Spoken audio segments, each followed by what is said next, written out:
Wish you could learn to re-educate your thinking, become a better version of yourself? With NLP, you absolutely can. And one process in particular is a fast and easy technique that you can grasp quickly and immediately begin to turn things around. If all that sounds good, don't go anywhere.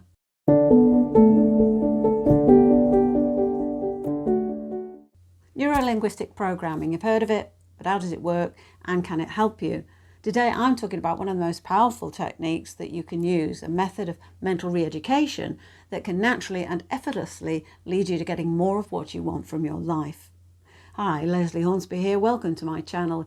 You know, I spend a lot of time coaching people just like you how to harness the amazing techniques of NLP, techniques that help you just shrug off some of that negative stuff holding you back and, you know, begin to enjoy a more fulfilling life. So if this appeals, of course, don't forget to click subscribe and get notified of these videos regularly.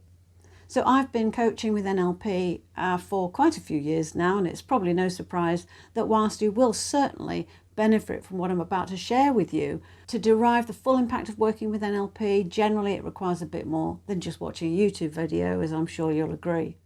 Today I'm talking about the Nlp Swish Pattern. Super popular, Swish is beautifully simple and when properly applied can be very powerful and transformational. So let's look at the process involved, how it works and how to use it. By the way, if you have any experience with Nlp Swish or maybe have some follow-up questions, please don't forget to leave some comments in the space below. So first off then, in what circumstances might Swish be useful? Well, let's say you're battling a particular unhelpful behaviour that you'd like to change or better still ditch entirely. Swish can help you abolish many compulsive, unwanted habits and behaviours, such as smoking, overeating, nail biting, basically anything that you want to stop doing. It's also important to note that when trying to break a habit, you need to substitute a more desirable habit in its place.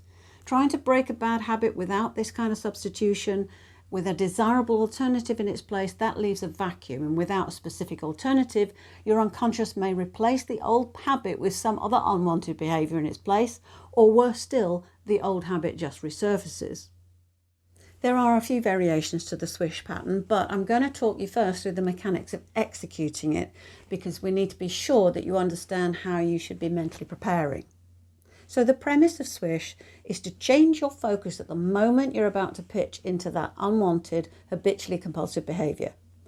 First, you want to identify what triggers that behaviour. Why is that your default response? Trying to visualise how this habit came to be formed is the first step. If you're not very visual, so say your primary representational system, or PRS for short, for example, is auditory or kinesthetic, then try adjusting to the visual by considering how would this look if I tried to make a mental image. The reason I'm suggesting this is that the majority of people do have the capacity to conjure a mental image, and the fact is that this is an easier modality to work with. Developing your sensory preference to visual is useful to you because visualization generally offers you more information than just working with what you hear or feel. So try to develop your visual modality until it becomes a sort of natural go-to. You should begin by working with an image of your compulsive behaviour. Let's say it's smoking. So you start by considering those times when you find it hardest to resist reaching for a cigarette.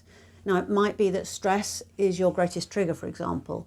At this point, you really need to unpack the source of that stress. Try pinpointing for yourself what was going on just before you reached for that cigarette. This, by the way, would be the same for nail biting or overeating. Can you picture exactly what's happening directly before your behaviour is triggered? And when you imagine this, try to place yourself into the image, in other words, as if you were actually there, in what NLP practitioners refer to as an associated state, seeing this remembered moment as if it's actually happening through your own eyes rather than observing it from a distance.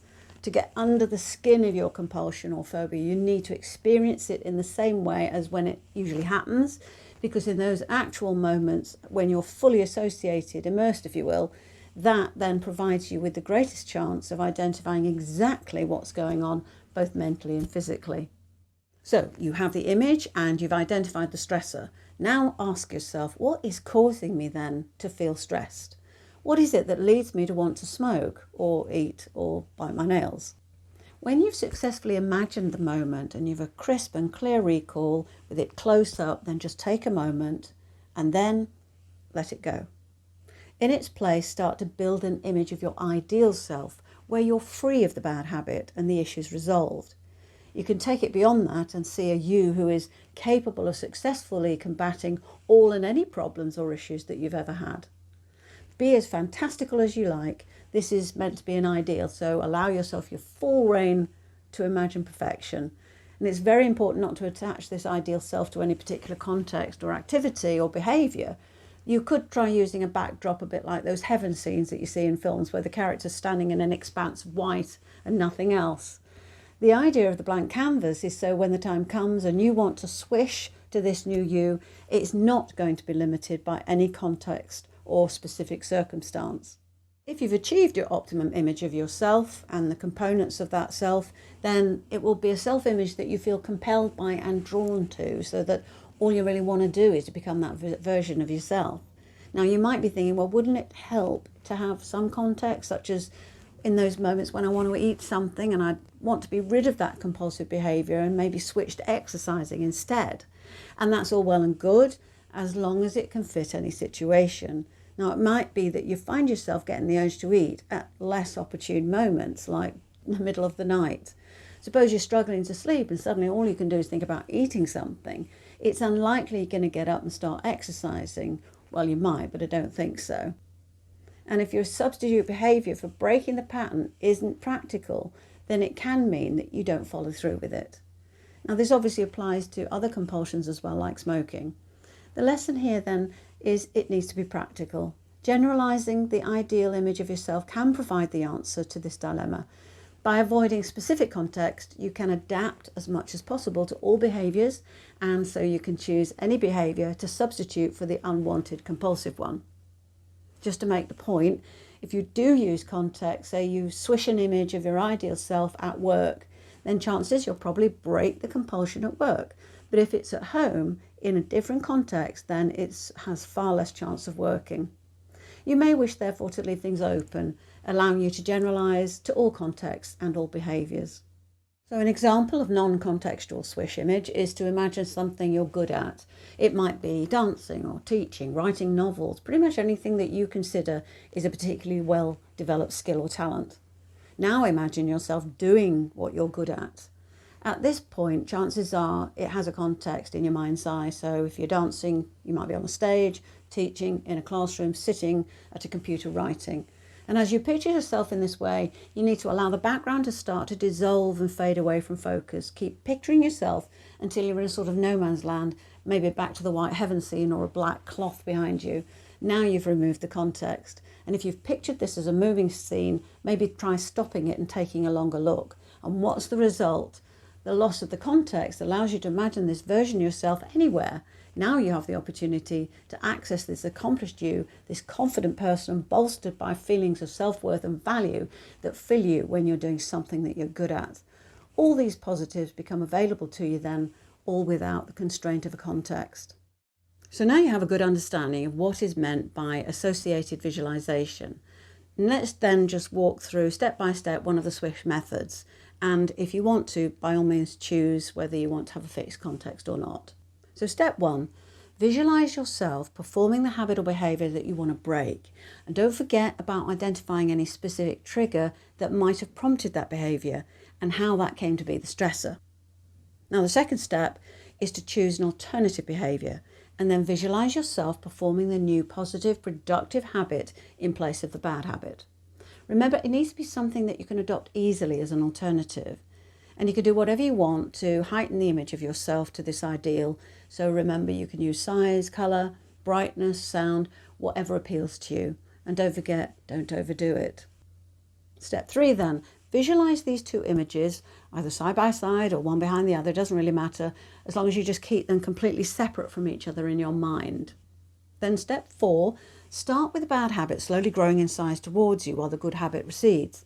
Now in a swift motion, allow the ideal image to catapult forward as the bad habit image gets yanked back into a tiny, tiny size.